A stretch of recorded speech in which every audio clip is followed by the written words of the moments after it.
அனைத்து இந்திய அண்ணா திராவிட முன்னேற்றக் கழகம் புரட்சித் தலைவர் அவர்கள் 1972 இந்த இயக்கத்தை துவங்குகிற போதே எங்களுடைய கிராமத்தில் கிளைக்கழகத்தை உருவாக்கினோம். புரட்சித் தலைவருடைய செல்வாக்கு என்பது நாடே வியக்கத்தக்க அளவிற்குத்தான் அவருடைய செல்வாக்கு மிக்க தலைவராக, பேரறிஞர் அண்ணாவால் போற்றப்படுகிற தலைவராக வாழ்ந்தார். மக்கள் மனதிலே இதயத்திலே குடிகொண்டிருக்கிற இதய தெய்வம் என்று எல்லோராலும் பாராட்டப்படுகிற ஒரு தலைவராக புரட்சித் தலைவர் விளங்கினார். அந்த புரட்சித் தலைவருடைய வழியில் 1973 திண்டுக்கல் நாடாளுமன்ற தேர்தல் வருகிற போது அந்த தேர்தலில் மாயத்தேவர் போட்டியிடுகிற போது இந்தியாவிலே அவ்வளவு வாக்கு வித்தியாசத்தில் யாரும் வெற்றி பெறவில்லை. 2,37,000 வாக்குகள் கூடுதலாக பெற்று வெற்றி வாகை சூடினார். அதற்கு பிறகு இடைத்தேர்தல் கோவையிலும் மருங்காவூரிலும் மாபெரும் வெற்றி ஈட்டி தந்த தலைவராக 1977 75 பொதுக்குழு கோவையில் நடைபெற்றது. அந்த கோவையில் நடைபெற்ற பொதுக்குழுவில் அரங்கநாயகம் தலைவர், திருப்பூர் மணிமாறன் செயலாளர் என்னை பொருளாளராக நியமித்து பொதுக்குழுவை நடத்த வேண்டும் என்று புரட்சித் தலைவருடைய சார்பாக எனக்கு ஆணை வழங்கப்பட்டது. அதன் அடிப்படையிலே பொதுக்குழுவை பொறுத்தவரையிலும் முழுமையாக நாங்கள் நின்று செயல்படுத்தியதை புரட்சித் தலைவர் வியந்து சத்யா ஸ்டுடியோவுக்கு அழைத்து அண்ணன் KAK அண்ணன் ஆரம்பி இருக்கின்ற போது மனதார பாராட்டி மகிழ்ச்சியை தெரிவித்தார். அதற்கு பிறகு 77 நான் போட்டியிட வேண்டும் என்று கோபிச்செட்டிப்பாளையத்திலே போட்டியிடுகிற போது புரட்சித் தலைவர் அவர்கள் நீ சத்தியமங்கலத்தில் நின்று விடு என்று சொன்னார். நான் அவரிடத்திலே கேட்கின்ற போது சத்தியமங்கலம் என்பது எனக்கு புதிதான தொகுதி, நாங்கள் என்ன செய்வது என்று கேட்கிற போது என் பெயரை உச்சரி, நீ வெற்றி பெறுவாய் என்று குறிப்பிட்டார். நான் எதற்காக இதை சொல்கிறேன் என்று சொன்னால், அப்படிப்பட்ட தலைவர்களெல்லாம் தேர்தல்களம் வருகிற போது யார் அவரை இடத்திலிருந்து வெளியே செல்கிறார்களோ அவரெல்லாம் புரட்சித் தலைவரை பொறுத்தவரையிலும் எஸ்டிஎஸ் போன்றவர்கள், கோவைச்செழியன் போன்றவர்கள் தாங்கள் இந்த இயக்கத்திலிருந்து வெளியே செல்கிற போது அவருடைய இல்லங்களுக்கே சென்று புரட்சித் தலைவர் அவர்கள் வாருங்கள் என்னோடு இணைந்து இந்த இயக்கத்தை நடத்துவதற்கே காரணம் தமிழக மக்களுடைய நலன் கருதி, தொண்டருடைய நலன் கருதி, தமிழ்நாட்டை பேணிக் காப்பதற்காக இந்த பணிகளை நான் மேற்கொள்கிறேன், வாருங்கள் என்று அழைத்தார். புரட்சித் தலைவரை பொறுத்தவரையிலும் மாமேதையாக, நாடை போற்றுகின்ற தலைவராக, மக்கள் நெஞ்சங்களிலே குடிகொண்டிருக்கிற தலைவராக புரட்சித் தலைவர் விளங்கினார். அந்த தலைவர் 10 ஆண்டு காலம் சிறந்த ஆட்சியை தமிழகத்திலே தந்தார். இந்தியாவை வியக்கத்தக்க அளவிற்கு ஏழை மக்களுடைய பசிப்பிணியை போக்கி, ஏழை குழந்தைகளுக்கு சத்துணவு வழங்கி, ஒரு முதலமைச்சர் இந்தியாவிலே சிறந்த முதலமைச்சர் என்ற பெயரை புரட்சித் தலைவர் தமிழகத்திற்கு பெருமை சேர்த்தார். அப்படி பெருமை சேர்த்த முதலமைச்சர் அவர்கள் அவருடைய 10 ஆண்டு காலத்திற்கு பிறகு, புரட்சித் தலைவர் மறைவுக்கு பிறகு புரட்சித் தலைவர் அம்மா அவர் பொறுப்பேற்றார். பொறுப்பேற்கிற போது புரட்சித் தலைவர் அம்மா அவர்கள் நாங்கள் எல்லோரும் அங்கே அவரிடத்திலே அணுகினோம். தலைவருக்கு பிறகு இந்த இயக்கத்தை வழிநடத்துவதற்கு ஒரு ஆளுமில்ல தலைமை, அதே நேரத்தில் பல் மொழிகளில் பேசக்கூடிய திறமை, மக்களிடத்தில் செல்வாக்கு மிக்க தலைமை, நீங்கள் வர வேண்டும், நீங்கள் தான் இதற்கு தலைமை ஏற்க வேண்டும் என்று நாங்கள் எல்லோரும் அவரிடத்திலே சென்று, எல்லோராலும் நானும் அவர்களோடு சென்று வேண்டுகோள் வைத்தோம். புரட்சித் தலைவர் அம்மா அவர்கள் சிறந்த ஆட்சியை தமிழகத்திலே தந்தார்கள். 5 ஆண்டு காலம் முதலமைச்சராக இருக்கின்ற போது இந்திய நாடை திரும்பி பார்க்கின்ற அளவிற்கு, உலக நாடுகள் திரும்பி பார்க்கின்ற அளவிற்கு ஒரு சிறந்த முதலமைச்சராக, ஆளுமை மிக்க முதலமைச்சராக தமிழகத்திலே பவனி வந்தார்கள். அவருடைய ஆட்சி என்பது 5 முறை முதலமைச்சராக இருந்து ஏழை மக்களுடைய இதயங்களிலும், படித்தவர்கள் இளைஞர்களிடத்தும், அதே நேரத்தில் திராவிடவாதி என்று சொல்லப்படுகிற அவராலும் போற்றப்படுகிற தலைவியாக விளங்கினார். அதை நான் குறிப்பிடுவதற்கு காரணம், ஆன்மீகவாதிகளும் ஏற்றுக்கொள்கிற தலைமை, திராவிடவாதிகளும் ஏற்றுக்கொள்கிற ஒரு தலைமையாக புரட்சித் தலைவி அம்மா அவர் விளங்கினார். இதை தமிழ்நாட்டின் வரலாற்றில் பொன்னெழுத்துக்களால் பொறிக்கப்பட வேண்டிய அளவிற்கு திராவிட கட்சியுடைய வீரமணி அவர்களே சமூக நீதி காத்த வீராங்கனை என்று அவருடைய கல்லூரியிலே பட்டத்தை வழங்கினார். நான் இது எதற்காக சொல்லுவேன் என்று சொன்னால், இந்த இயக்கத்தை பொறுத்தவரையிலும் ஏழை எளிய மக்களுக்காக, படித்தவர்களுக்காக, தொழில் செய்கின்றவர்களுக்காக, தொண்டர்களுக்காக உருவாக்கப்பட்ட இயக்கம்தான் அனைத்து இந்திய அண்ணா திராவிட முன்னேற்ற கழகம். அம்மா அவர்கள் மறைந்தார்கள். மறைந்ததற்கு பிறகு 2016 ஆட்சி கட்டளை அம்மா அவர்கள் வெற்றி வாகை சூடி ஓராண்டு காலத்திற்கு பிறகு, அவர் மறைந்ததற்கு பிறகு இந்த இயக்கத்திலே பல்வேறு சோதனைகள் வருகிற போது, அந்த சோதனையில் அன்றைக்கு எல்லோரும் சேர்ந்து இந்த இயக்கம் உடைந்துவிடக்கூடாது, இந்த இயக்கத்தை பேணி காக்க வேண்டும் என்ற முறையில் அன்றைய பொதுச் செயலாளராக திருமதி சசிகலா அவர்களை ஒருமனதாக நாங்கள் நியமித்தோம். அதற்கு பிறகு காலச்சக்கரங்கள் சுழண்டு மீண்டும் முதலமைச்சர் யார் என்ற நிலை வருகிற போது, அன்றைக்கு முன்னாள் முதலமைச்சர் எதிர்க்கட்சி தலைவரை அவர் முன்மொழிந்தார். ஆனால் இந்த இயக்கம் பல்வேறு சோதனைகள் வருகிற போது, இந்த இயக்கத்தை பொறுத்தவரையிலும் பல்வேறு தடுமாற்றங்கள் வருகிற போது, தடுமாற்றம் இல்லாமல் இந்த இயக்கத்திலே நான் பல்வேறு பணிகளை ஆற்றியிருக்கிறேன் என்று புரட்சித் தலைவர் அம்மா அவர்கள் ஆடியோ மூலமாக, நிகழ்ச்சியின் மூலமாக என்னை பாராட்டியதும் அனைவருக்கும் தெரியும். நான் எதற்காக இதை சொல்கிறேன் சொன்னால், நமக்கு பல்வேறு நிலை என்று பணியாற்றுகிற போது, நெடும் பயணத்தை நாம் மேற்கொள்கிற போது பல்வேறு பொறுப்புகள் கிடைக்கும், பல்வேறு சோதனைகள் வரும். அந்த சோதனை அனைத்தும் இந்த இயக்கத்திற்காக அர்ப்பணித்துக் கொண்டு அந்த பணிகளை நான் ஆற்றியிருக்கிறேன். நான் இது எதற்காக சொல்லுவேன் சொன்னால், ஒரு தேசம் எப்படி இருக்க வேண்டும், தமிழகம் எப்படி இருக்க வேண்டும், தமிழ்நாட்டில் வாழுகிற மக்கள் எப்படி செழிப்போடு வாழ வேண்டும், இந்த இயக்கத்தை நம்பியிருக்கிற கோடான கோடி தொண்டர்கள் மகிழ்ச்சியோடு வாழ்வதற்கு, எந்த தியாகத்தையும் செய்வதற்கு நான் அன்றைக்கு தயாராக இருந்தேன். 2 வாய்ப்புகள் எனக்கு கிடைத்தது. அந்த வாய்ப்புகள் கிடைத்த போது கூட இந்த இயக்கம் உடைந்துவிடக்கூடாது என்ற நோக்கத்தோடு தான் என் பணிகளை நான் மேற்கொண்டேன். நான் எதற்காக இன்றைக்கு சொல்கிறேன் என்று சொன்னால், உங்களுக்கே தெரியும், பத்திரிகையாளருக்கு தெரியும். ஆகவே இதையெல்லாம் எடுத்துச் சொல்வதற்கு காரணம், ஒரு இயக்கம் உடைந்துவிடக்கூடாது என்ற நோக்கத்தோடு. இந்த இயக்கம் உடைந்துவிடக்கூடாது என்பதற்கு காரணமே, இதை நம்பியிருக்கிற கோடான கோடி தொண்டர்கள், இதை நம்பியிருக்கிற எதிர்காலத்தை நோக்கி பயணம் செய்வதற்கு புரட்சித் தலைவர் அம்மாவுடைய நல்லாசியோடு இந்த இயக்கம் மீண்டும் தமிழகத்திலே உருவாவதற்கு நாம் அனைவரும் ஒத்துழைப்பு நல்கிடல் வேண்டும் என்ற முறையிலேதான் எல்லோரும் ஒருங்கிணைந்து அந்த பணிகளை நாங்கள் மேற்கொண்டோம்.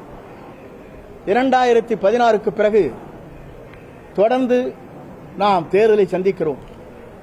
தேர்தல் களம் என்பது எவ்வளவு போராட்ட களமாக இருக்கிறது என்பதை நாம் அறிவோம். நான் எதற்காக சொல்லுவேன் என்று சொன்னால், புரட்சித் தலைவை பற்றி காளிமுத்து அவர்கள், கண்ணதாசன் போன்றவர்கள், மற்ற பெயரை சொல்லவில்லை, இன்று உயிரோடு இருக்கிறார்கள், அவரை பற்றி சொல்லக்கூடாது. அவர் பேசிய வார்த்தைகள் இன்றும் தொண்டர் மத்தியிலே, இன்றைக்கும் நெஞ்சத்திலே முள் குத்துவதை போல இருந்து கொண்டிருக்கிறது. அப்படி பேசினாலும் கூட புரட்சித் தலைவர் அம்மா அவர் 1991 அப்போது சட்டமன்றத்தில் இருந்து திராவிட முன்னேற்ற கழகத்தை சார்ந்தவர்கள் இங்க இருக்கிற அனைத்து இந்திய அண்ணா திராவிட முன்னேற்ற கழகத்தில் இருக்கிற மூத்தவர்களை நீங்கள் மதிக்கப்படவில்லை என்று சட்டமன்றத்தில் பேசினார்கள். அப்போது புரட்சித் தலைவர் எழுந்து சொன்னார், இங்கே எனக்கு அருகாமையிலே அமர்ந்து கொண்டிருக்கிறவர்கள் எங்கே இருந்தார்கள், எப்படி என்னை விமர்சனம் செய்தார்கள். ஆனால் எல்லோரையும் அரவணைத்து பாசத்தோடு பண்போடு அங்கே இருக்கிற எனக்கு வயது முதிர்ந்தவர்களாக இருந்தாலும் அரசியல் அனுபவமிக்கவர்களை வைத்துக் கொண்டுதான் இந்த இயக்கத்தை நடத்த முடியும், ஆட்சியை நடத்த முடியும் என்ற நோக்கத்தோடு தான் இந்த பணிகளை அம்மா அவர்கள் மனமிட்டு சட்டமன்றத்திலே பேசியது இன்றைக்கு சட்டமன்ற பதிவேட்டில் இருக்கிறது. இதையெல்லாம் ஏன் நினைவூட்டுகிறேன் என்று சொன்னால், 2017 நாங்கள் ஆட்சி கட்டிலே அமர்ந்தோம். அமர்ந்ததற்கு பிறகு 2019 தேர்தல், 21 தேர்தல், அதற்கு பிறகு 24 தேர்தல், உள்ளாட்சி தேர்தல் போன்ற தேர்தலை நாம் சந்திக்கின்ற போது களத்திலே பல்வேறு பிரச்சனைகள் ஏற்பட்டிருக்கிறது. 2024 இன்றைக்கு நாம் நினைக்கிறோமே, பாரதிய ஜனதா கட்சியோடு அன்றைக்கு கூட்டணி வைத்திருந்தால் 30 இடங்களை நாம் வெற்றி பெற்றிருக்க முடியும். இதையெல்லாம் நாம் வருடத்திலே நினைவூட்டினோம். அது சகோதரர் வேலுமணி கூட ஒரு முறை அந்த கருத்துக்களை வெளிப்படுத்தினார். அதற்கு பிறகு நாங்கள் எல்லாம் தேர்தல் முடிந்ததற்கு பிறகு நம்முடைய கழக பொதுச் செயலாளரை சந்தித்தோம். சந்தித்ததற்கு காரணமே, கழகம் தொய்வோடு இருக்கிறது. தேர்தல் களத்திலே நாம் எவ்வளவு யூகத்தை வகுத்தாலும் வெற்றி வாகை சூட முடியவில்லை. கழகத்தை ஒன்றிணைக்கப்பட வேண்டும், வெளியே சென்றவர்களை இணைக்கப்பட வேண்டும். அதே நேரத்தில் மக்கள் என்ன நினைக்கிறார்களோ அதை நாம் நிறைவேற்ற வேண்டும் என்ற முறையிலே அன்றைக்கு அண்ணன் நத்தம் விஸ்வநாதன், சகோதரர் SP வேலுமணி, சகோதரர் தங்கமணி, சகோதரர் அன்பழகன், சகோதரர் CV சண்முகம், நாங்கள் 6 பேரும் அவரை சந்தித்தோம். இந்த கருத்து பரிமாற்றங்களை நடைபெற்றது. கருத்து பரிமாற்றங்களை அவர் கேட்டதற்கு பிறகு அதற்கு அவர் பொறுத்தவரையிலும் அந்த கருத்தை ஏற்றுக்கொள்கிற மனநிலையே அவர் இல்லை. இது எதற்காக நான் சொல்கிறேன் சொன்னால், மறப்போம், மன்னிப்போம். வெளியே சென்றவளை நாம் அரவணைத்தால் மட்டும்தான் இந்த தேர்தல் களத்தில் நாம் வெற்றி பெற முடியுமே தவிர, இது நம்முடைய தலைவர்கள் நமக்கு கற்றுத்தந்திருக்கிற பாடம். புரட்சித் தலைவரோட செல்வாக்குமிக்க தலைவர் இல்லை, புரட்சித் தலைவர் அம்மாவிட செல்வாக்குமிக்க தலைவர் இல்லை. 2019, 2010 நாம் டெபாசிட் இழந்ததற்கு பிறகு கோவையில் நடைபெற்ற கூட்டம் என்பது, கோவை குலுங்கியது, மதுரை நடுங்கியது, திருச்சி திரும்பியது என்று அவருடைய கூட்டம் என்பது 15 லட்சத்திற்கும் மேற்பட்டவர்கள் அந்த கூட்டத்திலே கலந்து கொண்டார். அப்படி கலந்து கொள்கிற போது கூட அன்றைக்கும் கூட்டணி வலிமையாக வேண்டும், வெளியே சென்றவர்களை கொண்டு வர வேண்டும் என்ற நோக்கத்தோடு தான் தேமுதிகவை அன்று அழைத்து பல்வேறு பேச்சுவார்த்தை நடத்தி அவரோடு கம்யூனிஸ்ட் கட்சியை சார்ந்தவர்கள், மதிமுகவை சார்ந்தவர்கள் இணைத்து வெற்றி வாகை சூடுவதற்கு ராஜதந்திரத்தோடு அவர் நல்ல யூகத்தை வகுத்து வெற்றி பெற்றார் என்பது வரலாறு இருக்கிறது. அதற்கு பிறகு 16 அவர் அப்படித்தான் வெற்றி பெற்றார். ஆனால் இன்ற நிலை அப்படி அல்ல. வெளியே சென்றவர்களை நாம் அரவணைக்க வேண்டும். வெளியே சென்றவர்களுக்கு சென்றவர்கள் வேண்டுகோளை அதைத்தான் வைக்கிறார். நான் ஒன்றே உங்களிடத்தை சொல்ல விரும்புகிறேன். அவர் வைக்கின்ற வேண்டுகோள் எந்த கண்டிஷனும் இல்லை, எங்களை ஏற்றுக்கொள்ளுங்கள், உங்களோடு இணைந்து பணியாற்றுகிறேன், நாட்டு மக்கள் நலன் கருதி, தொண்டர் நலன் கருதி நாங்கள் எந்த தியாகத்தையும் செய்ய தயாராக இருக்கிறோம் என்று பல்வேறு மேடையிலும் கடிதங்கள் மூலமாகவும் அவர் நமக்கு கொடுத்துக் கொண்டே இருக்கிறார். அப்படி கொடுத்துக் கொண்டிருக்கிற போது எல்லோரும் என்ன செய்வது என்று நாம் தவித்துக் கொண்டிருக்கிறோம். யார் இதை பற்றி சொல்வது என்ற நிலையிலேதான் இன்று மனம் திறந்து பேசுகிறேன் என்று இங்கே உங்களிடத்திலே நான் சந்தித்துக் கொண்டிருக்கிறேன். ஏனென்று சொன்னால், ஒரு இயக்கம் எல்லோருக்கும் ஒன்றாக இணைந்து செயல்படுவதற்கு இந்த இயக்கம்தான் நமக்கு சகோதர பாசத்தை உருவாக்கி இருக்கிறது. அந்த சகோதர பாசத்தோடு நம்முடைய வெற்றி என்பதை இலக்கை எட்டுவதற்கு மக்கள் நினைத்துக் கொண்டிருக்கிறார்கள் ஆட்சி மாற்றங்கள் தேவை என்று. அப்படி ஆட்சி மாற்றங்கள் தேவை என்கிற போது வெளியே சென்றவர்கள் ஒன்றிணைக்கப்பட வேண்டும். அமைதியாக இருக்கின்றவர்களை நம் கழகத்திலே அவளை கொண்டு வந்து செயல்படுத்த வேண்டும். அப்படி படுத்துகிற போதுதான் நாம் வெற்றி என்ற இலக்கை நம்மால் எட்ட முடியுமே தவிர நாம் நாளை நம்முடைய ஆட்சி மலரப் போகிறது என்று யாராலும் சொல்ல இயலாது. அப்படி வெற்றி வாகை சூடுவதற்கு நல்ல ஆட்சியை தமிழகத்திலே தருவதற்கு தொண்டருடைய உணர்வுகளை புரிந்து அவருடைய உணர்வுகள் அனைத்தும் என் போன்றவரிடத்திலே பல பேர் நண்பரிடத்திலே இதை சொல்லிக் கொண்டிருக்கிறார்கள். அந்த கருத்தின் அடிப்படையிலே தான் நான் உங்களை சந்தித்து எல்லோரையும் அழையுங்கள், வெளியே சென்றவர்களை நம் கழகத்தில் இணைத்துக் கொள்ளுங்கள். அது மட்டுமல்ல, அவர்கள் வேண்டுகோள் வைப்பது எந்த பொறுப்பும் எங்களுக்கு தேவையில்லை என்று சொல்லுகிற போது மன மகிழ்ச்சியோடு எதிர்காலத்தை நோக்கி இது நம்பியிருக்கிற கோடான கோடி தொண்டர்களின் அவருடைய கனவை நிறைவேற்றுவதற்கு மக்கள் என்ன நினைக்கிறார்களோ அது வெற்றிகரமாக புரட்சித் தலைவர் அம்மாவுடைய ஆட்சி மலர்வதற்கு நாம் அனைவரும் உறுதுணையாக இருக்க வேண்டும் என்ற நிலையை நான் இப்போது பதிவு செய்ய விரும்புகிறேன். அப்படி செய்கின்ற போது அதற்கு கால அவகாசம் விரைந்து அதை முடிக்கப்பட வேண்டும். விரைந்து முடித்தால் மட்டும்தான் தேர்தல் களத்தில் இருக்க முடியும். ஏனென்றால் தேர்தல் களம் இன்று துவங்கிவிட்டது. எல்லோரும் தேர்தல் களத்திலே தங்கள் பயணங்களை மேற்கொள்கிற நிலை வந்துவிருக்கிறது. ஆகவே விரைந்து இதற்கான நல்ல முடிவுகளை மேற்கொள்ள வேண்டும் என்பதுதான் எங்களுடைய வேண்டுகோள். அப்படி விரைந்து அந்த முடிவுகளை மேற்கொள்ளவில்லை என்றால் இதற்கு இந்த மணலில் இருக்கின்ற அனைவரும் ஒருங்கிணைந்து அதை செயல்படுத்துவதற்கு நாங்கள் அனைவரும் முன்னின்று அந்த பணிகளை மேற்கொள்வோம். அதோடு மட்டுமல்ல, இந்த பணிகளை சரியான முறையிலே எல்லோரும் ஒருங்கிணைப்பதற்கு நாம் கொடுக்கப்பட்டிருக்கிற கால அவகாசத்தில் அது செய்யவில்லை என்றால் நாட்டுடைய மக்களை தொண்டர்களை எதிர்பார்க்கின்ற புரட்சித்தலைவருடைய அம்மா புரட்சித்தலைவருடைய ஆட்சி மலர்வதற்கு அது ஏதுவாக அமையாது.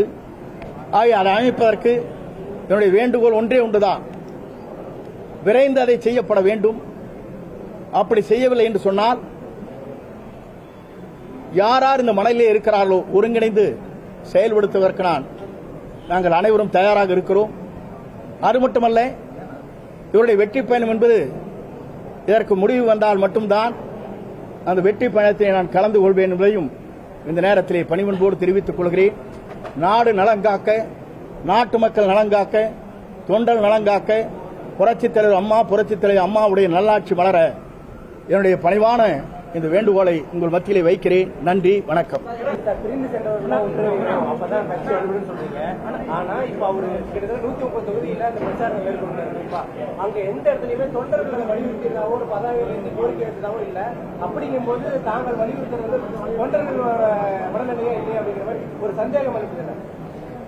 வருகின்ற கூட்டங்கள் வேறு,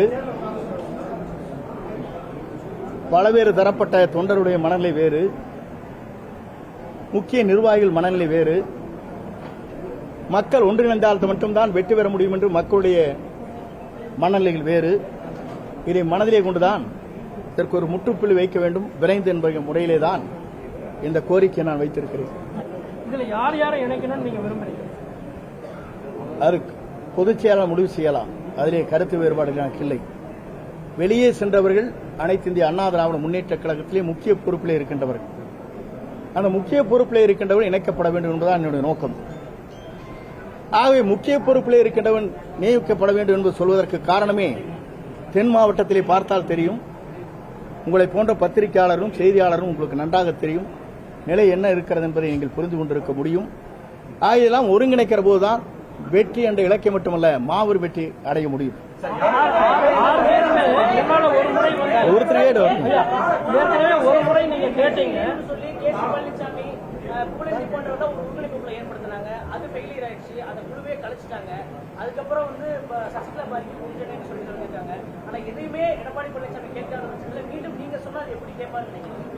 என்னுடைய கருத்தை பிரதிபலித்திருக்கிறேன். இதற்கு ஒரு காலக்கெடு வைத்திருக்கிறேன். அப்படி நடக்கவில்லை என்று சொன்னால் இந்த மனநிலையில் இருக்கின்றவர்களையும் ஒருங்கிணைத்து அதை வெற்றிகரமாக முடிப்பதற்கு நாங்கள் அனைவரும் முயற்சிகள் மேற்கொள்வோம்.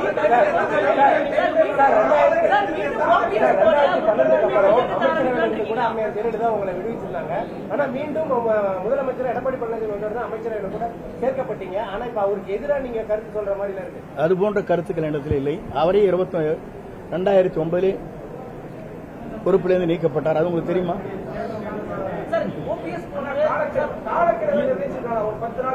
பத்தே நாள் அதே முயற்சி ட்ரை பண்ணுவானுங்கிறதா. முதல் ஃபர்ஸ்ட் வந்து நீங்க பேச்சுவார்த்தை 1 மாசம் வேணா நடக்கலாம். அந்த முயற்சி இருக்குங்கிறதா. ஒரு தடவை 6 முன்னாள் அமைச்சர்களை சந்திச்சு இந்த கோரிக்கையை வலியுறுத்தினீங்க. அவர் அப்ப மறுத்துட்டாரு. இது நடந்து கிட்டத்தட்ட 6 மாசத்துக்கு மேலாச்சு.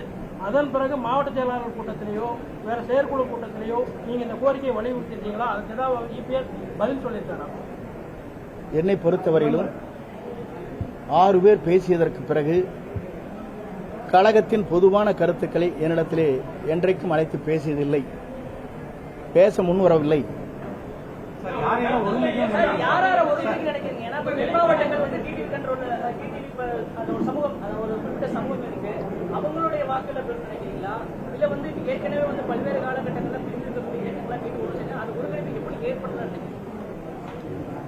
எல்லோரையும் ஒருங்கிணைக்கிற போதுதான் கட்சி வலிமைப்படும்.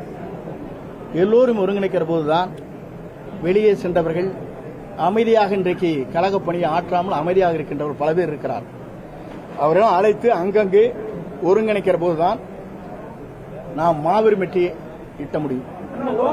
மாவட்ட வாரியா சுற்றுப்பயணம் போற மாதிரி ஏதாவது திட்டம் இல்ல, 10 நாள் டைம் கொடுக்கணும். என்னை பொறுத்தவரையிலும் இன்றைக்கு உங்களுடைய பத்திரிகையாளரை சந்தித்திருக்கிறேன்.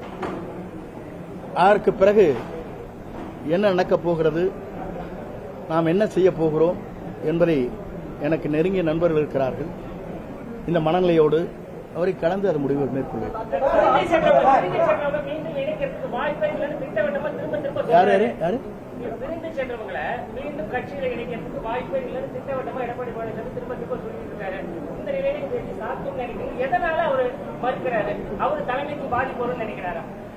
என்னை பொறுத்தவரையிலும் அவர் மனநிலையை பற்றி எனக்கு தெரியாது.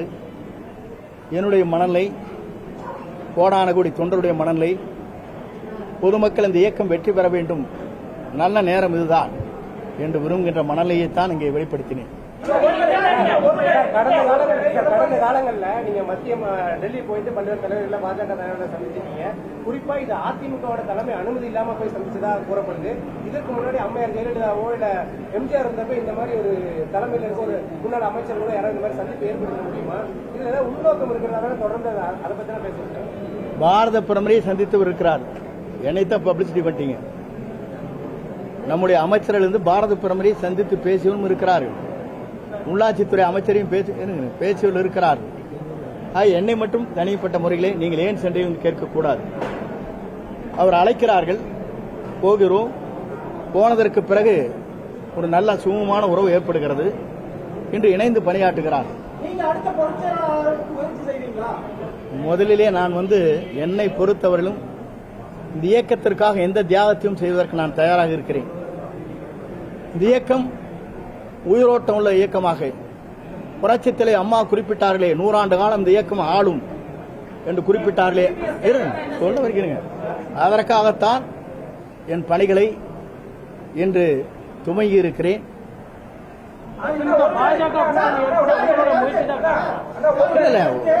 என்னுடைய முயற்சி என்று சொல்லவில்லை. இல்ல, என்னுடைய முயற்சி என்று சொல்லவில்லை.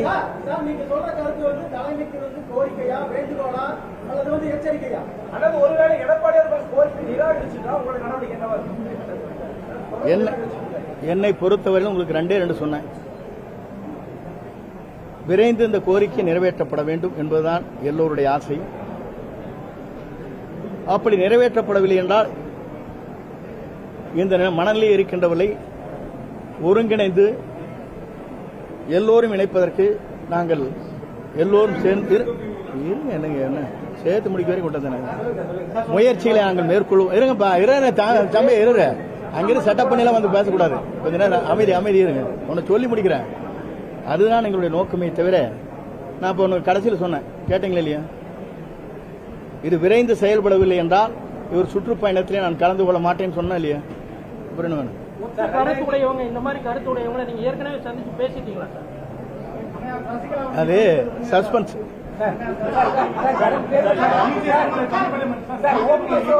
ஓபிஎஸ் பிரிஞ்சு போகும்போது முன்னாள் அமைச்சர்கள் உங்களை போன்ற மூத்த தலைவர்கள் போய் சந்திச்சு பேசுனீங்க. ஆனா அதையும் மீறி தான் அவரு வெளியேற்றப்பட்டார், வெளியே போனாரு. திரும்பவும் அவரா வந்து கூப்பிடுறாரு. 2020 தேர்தலுக்கு தோல்விக்கு அவரும் காரணம் அப்படின்னு சொல்லப்படுது. அப்பெல்லாம் அவரு கட்சிக்கு வேலை பார்க்காம தோல்விக்கு காரணமா இருந்தது. இப்ப சேர்த்துக்கோ அப்படின்னா எப்படி சேர்த்துக்கோ அப்படிங்கிற மாதிரி தானே எடப்பாடி பழனிசாமி நிலைமை இருக்கு. இது எஸ்டிஎஸ் அவரோடு சேர்ந்து நாடாளுமன்ற உறுப்பினர்கள் 2 பேர் என்னப்பா எதனா கேட்ட எதனா ஆளுங்கன்னு கேட்குறேன். இருங்கப்பா, நான் ஒன்னு சொன்னா கேளுங்க. ஆளுநரிடத்தில் ஊழல் குற்றச்சாட்டு கொடுத்தாங்க. என்ன அவரையே மன்னித்து தலைவர் வாருங்கள் என்னோடு இணைந்து பணியாற்றுன்னு சொன்னார். எப்படிங்க இவங்க அப்படிலாம் சொல்லல? கவர்னர் கொடுத்தாங்களா?